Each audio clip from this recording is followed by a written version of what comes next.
The first time I saw the picture I thought it was a joke.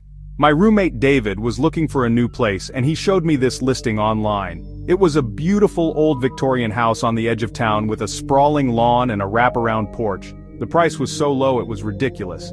"It's 100 years old," the listing said. "Some minor renovations needed." We laughed, thinking it was too good to be true. It was. The second night after we moved in, I was unpacking a box of old VHS tapes when I heard a sound from the basement. It wasn't a thump or a creak. It was a sort of low, rhythmic hum. I went to the basement door and listened. Nothing. Just the silence of a new house. I shrugged it off and went back to my tapes. The next morning I found a tape on my pile that I didn't recognize. It was old, without a label. I popped it into the VCR and hit play. The screen flickered to life. The footage was grainy, shaky, like someone was holding the camera as they walked. It was the interior of our house. It was a point-of-view shot, walking through the living room, down the hallway, and into the kitchen. Then, the camera stopped in the middle of the kitchen. It was pointed at the wall, but nothing happened. It just sat there for 10 minutes. Then, a low rhythmic hum started, the same one I heard the night before.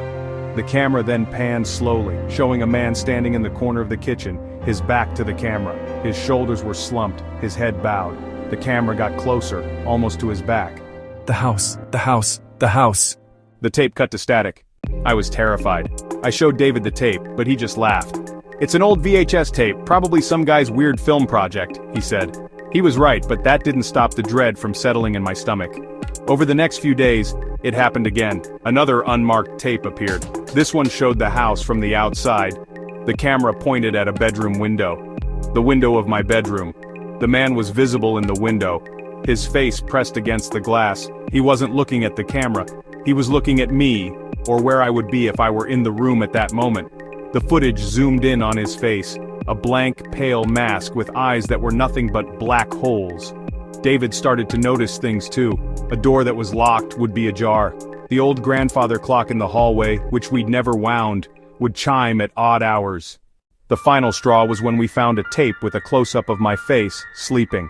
The camera was so close I could almost feel the presence of the person holding it. The date on the screen said it was the footage from the previous night, an hour after I'd gone to bed. We decided to leave. We packed a few bags, leaving most of our things behind. As we were walking out the door, I turned to take one last look at the house. On the porch, a small, unmarked box sat in the middle of the welcome mat. I felt a cold knot in my stomach as I opened it. Inside there was a single, brand new VHS tape. On it was the title, in my own handwriting, something I'd never written. It read, "The House Always Wins."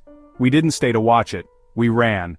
And now I can't shake the feeling that a man in a suit is watching me from a window, and that somewhere, in an old dusty box, a new tape is recording my life, one terrifying moment at a time. Because in this game of hide and seek, I was never hiding. I was always found.